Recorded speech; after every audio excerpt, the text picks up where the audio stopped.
Well, I'm always talking about these New Edge Mustangs disappearing and the SN95s. Any day you can come in here and see a whole ton of them down here in Vegas, just everywhere. And these cars will not be back on the road. Just rows of them.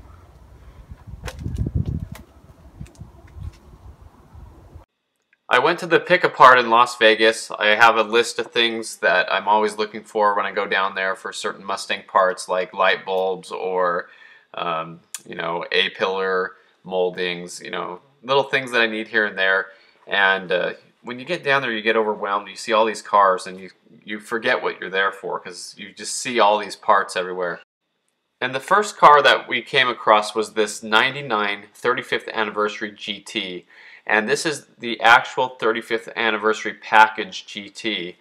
It has all the special things on it, or it used to, like the twisted side skirts, the side scoops, hood scoop, honeycomb panel, interior with the silver trim pieces, and door and silver seat inserts. And so I saw that GT as we came up on it, and it looked really good. It had the FR500 wheels on it, and it looked like a really fun car. But as I started looking over it, I realized it was a 35th anniversary package. Looking inside, you could see those special edition seats with the silver in them. The seats were torn up, and you could tell this car had some miles on it, but it was still a real anniversary car. There's the door panel pieces there. The inserts are silver.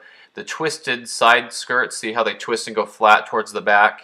But they had the car resting on the wheels, so it was crushing the side skirts. And even though the honeycomb panel in the back was gone, you could see the double-sided sticky tape and the holes that were drilled by the factory for that honeycomb panel. In one of my recent videos, I talked about that honeycomb panel and how I had noticed on one of them that it looked like there were screw holes behind the GT badge and on the Ford badge on the other side. And so I was actually excited and surprised to find out that that actually was true. So that's something interesting to know about the 35th anniversary package cars. Now the car was totaled beyond repair. I know this one's not going to be saved, but it was hard to see the car in there. All the 35th anniversary pieces were stripped off the car, like the badges, the honeycomb panel, the gauge cluster with the bezel around it, the side scoops. And I think people probably just took those things because they were neat looking. I don't know if anybody really knew the significance of those parts. After I left, I wished I would have gone back and taken off the plenum that had the running horse on it. That could be polished up and hung on the wall as wall art at least. But there were a lot of things that I wish I would have grabbed off the car. Even the back seats, I thought, because they were still in okay condition and they were really rare.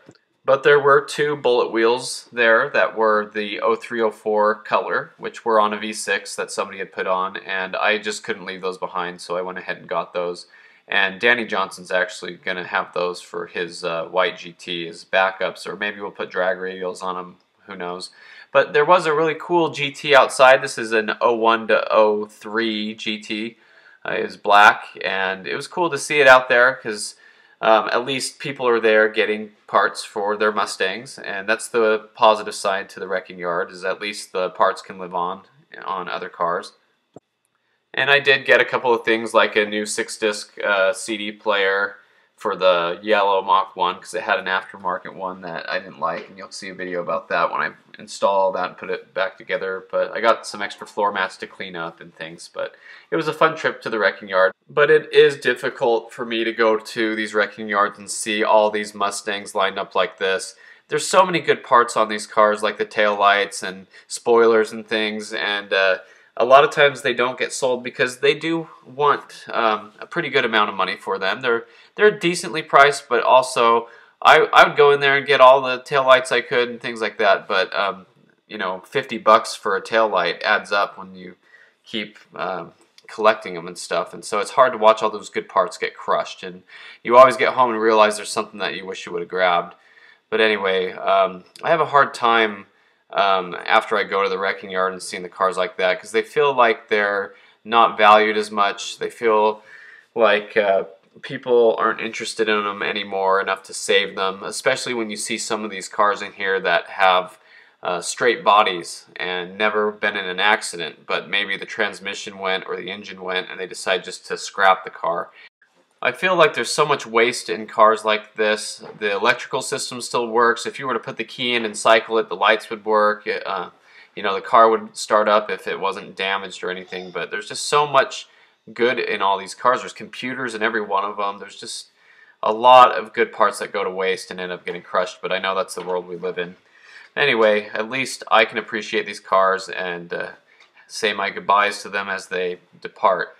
And something really interesting, though, was one of these cars was a red V6, and it's from my hometown. It had the dealership from my hometown on there. So it's a car that I think I actually saw when it was brand new in 2002 when I would go to the dealership and look at these. So I saw its beginning and I saw its end.